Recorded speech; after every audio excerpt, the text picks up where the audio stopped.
In the name of God, the most merciful, the most beneficent, Your Majesties, Your Royal Highnesses, distinguished members of the Norwegian Nobel Committee, dear sisters and brothers, today is a day of great happiness for me. I'm humbled that the Nobel Committee has selected me for this precious award. Thank you to everyone for your continued support and love. Thank you for the letters and cards that I still receive from all around the world. Your kind and encouraging words strengthens and inspires me. I would like to thank my parents for their unconditional love. Thank you to my father for not clipping my wings and for letting me fly.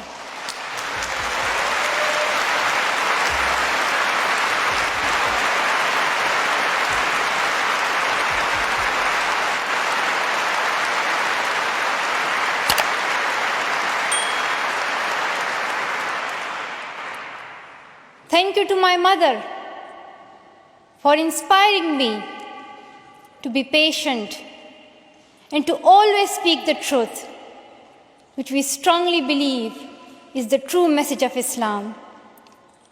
And also, thank you to all my wonderful teachers who inspired me to believe in myself and be brave. I'm proud, well, in fact, I'm very proud to be the first Pashtun, the first Pakistani, and the youngest person to receive this award.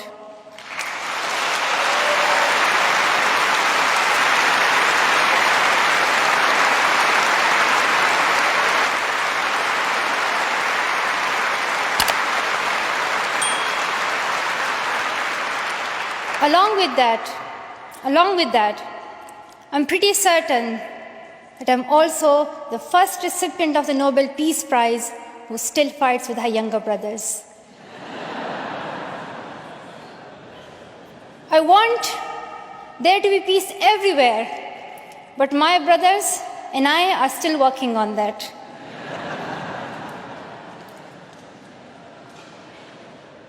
I'm also honored to receive this award together with Kailash Satyarthi, who has been a champion for children's rights for a long time, twice as long, in fact, than I have been alive.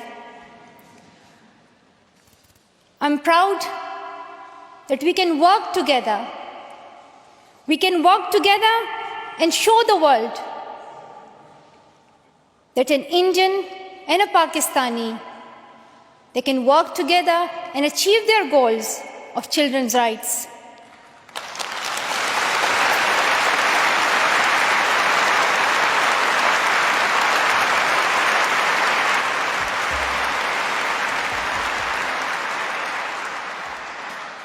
Dear brothers and sisters, I was named after the inspirational Malala of Maiwand, who is the Pashtun Joan of Arc.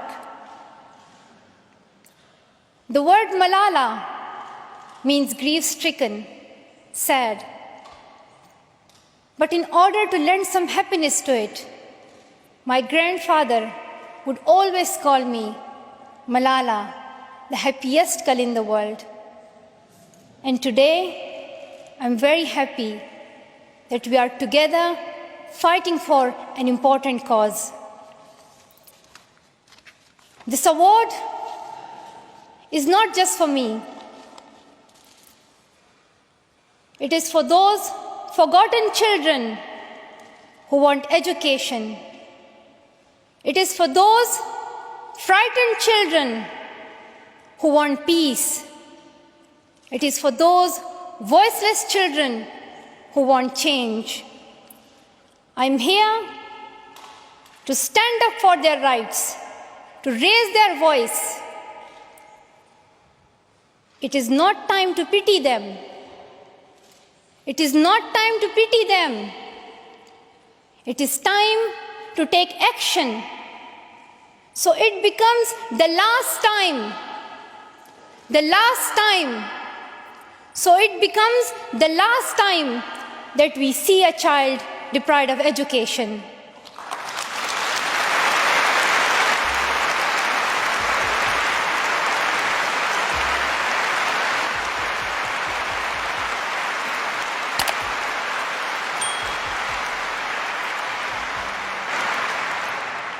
I have found that people describe me in many different ways. Some people call me the girl who was shot by the Taliban, and some the girl who fought for her rights. Some people call me a Nobel laureate now. However, my brothers still call me that annoying bossy sister. As far as I know, I'm just a committed and even stubborn person who wants to see every child getting quality education, who wants to see women having equal rights, and who wants peace in every corner of the world.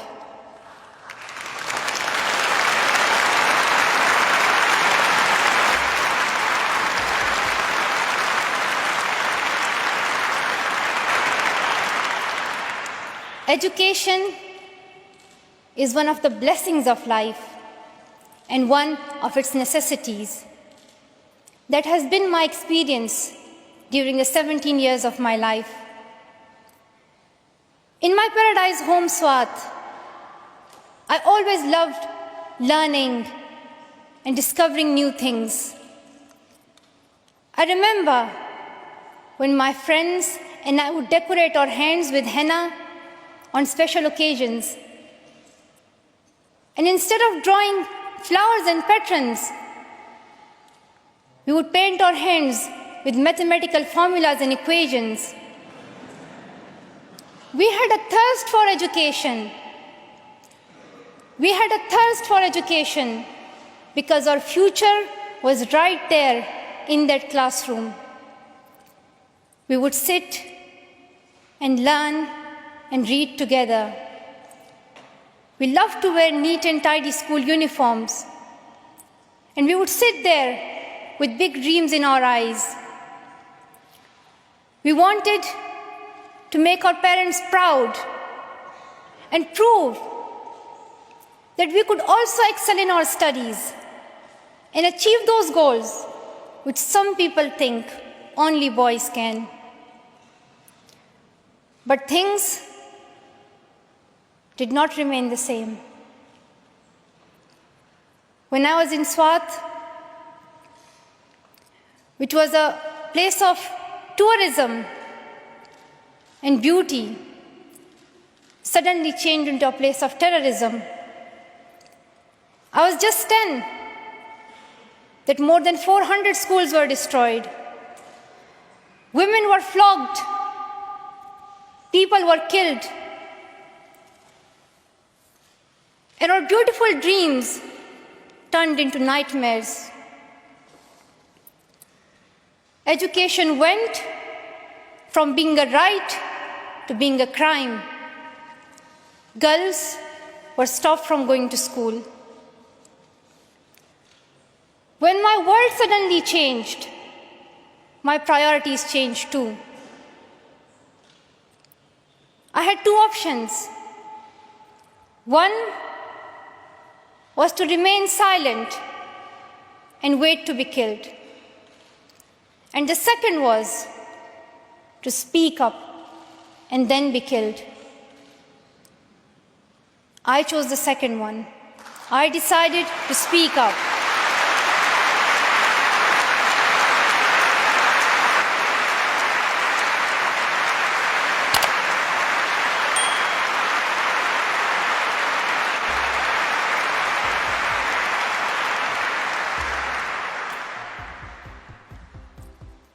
We could not just stand by and see those injustices of the terrorists.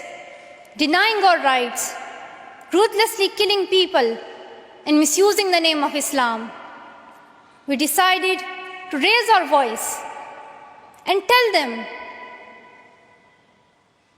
have you not learned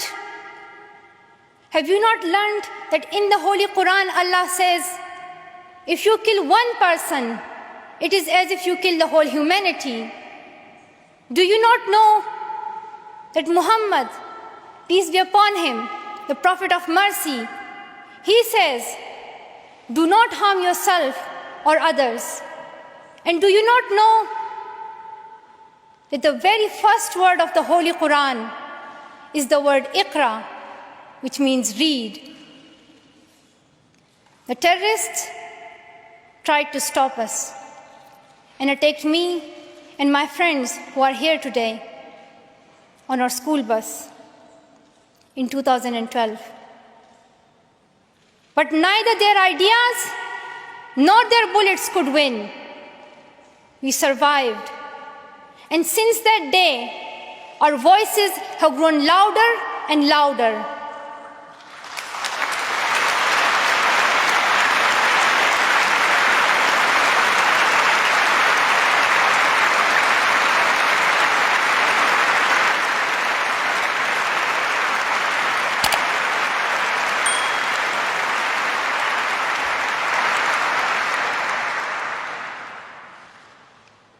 I tell my story not because it is unique, but because it is not. It is the story of many girls. Today, I tell their stories too. I have brought with me some of my sisters from Pakistan, from Nigeria, and from Syria who share this story. My brave sisters, Shazia and Kainat, who were also shot that day on our school bus, but they have not stopped learning. And my brave sister, Kainat Somro, who went through severe abuse and extreme violence. Even her brother was killed, but she did not succumb. Also my sisters here, whom I have met during my Malala Fund campaign.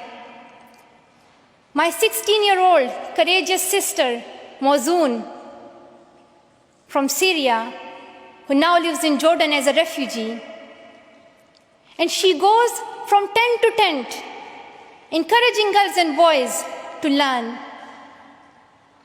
And my sister, Amina, from the north of Nigeria, where Boko Haram threatens and stops girls and even kidnaps girls just for wanting to go to school. Though I appear as one girl, one person who is 5 foot 2 inches tall, if you include my high heels,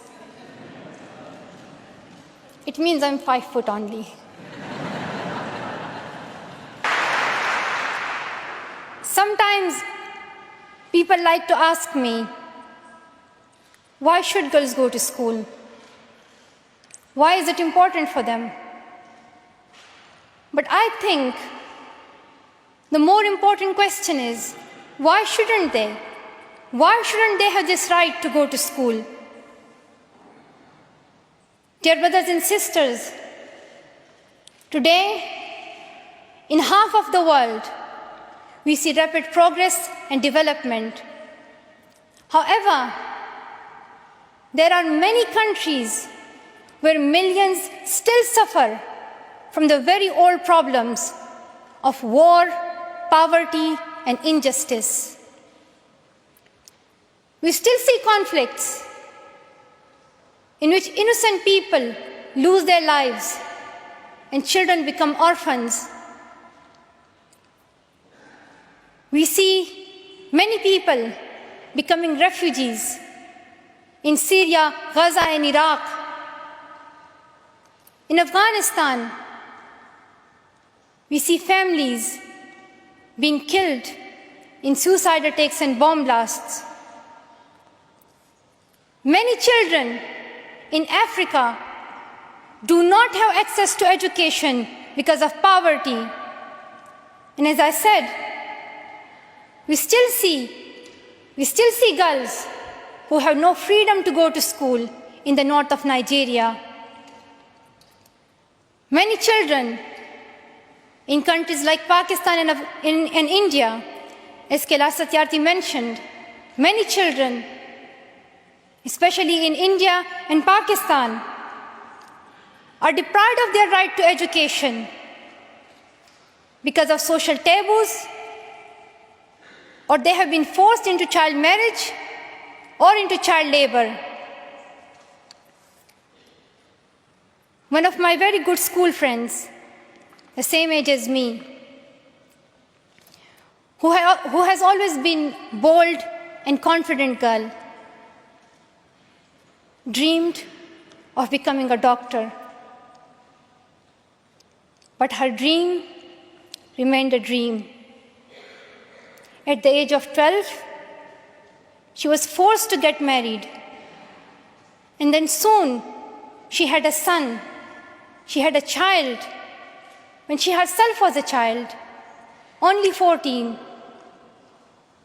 I know that she could have been a very good doctor, but she couldn't because she was a girl. Her story is why I dedicate the Nobel Peace Prize money to the Malala Fund to help give girls quality education everywhere, anywhere in the world, and to raise their voices. The first place this funding will go to is where my heart is, to build schools in Pakistan, especially in my home of Swat and Shangla.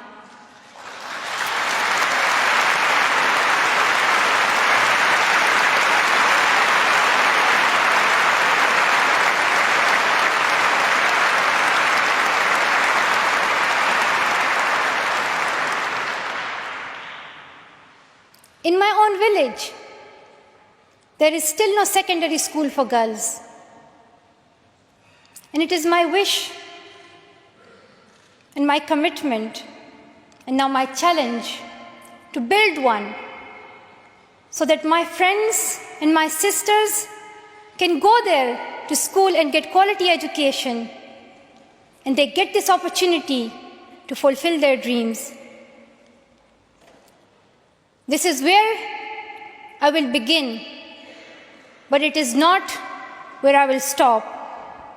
I will continue this fight until I see every child in school. Dear brothers and sisters, great people who brought change, like Martin Luther King and Nelson Mandela, Mother Teresa and Aung San Suu Kyi, once stood here on this stage. I hope the steps that Kailash Satyarthi and I have taken so far and will take on this journey will also bring change, lasting change.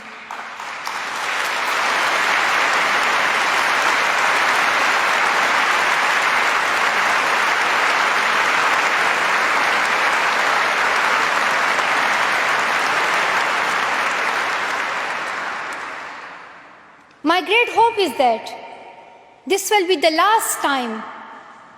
This will be the last time we must fight for education. Let's solve this once and for all. We have already taken many steps. Now it is time to take a leap. It is not time to tell the world leaders to realize how important education is. They already know it. Their own children are in good schools.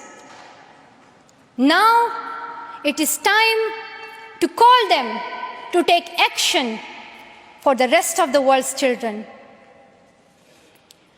We ask the world leaders to unite. This be the last time that a girl or a boy spends their childhood in a factory. Let this be the last time that a girl is forced into early child marriage. Let this be the last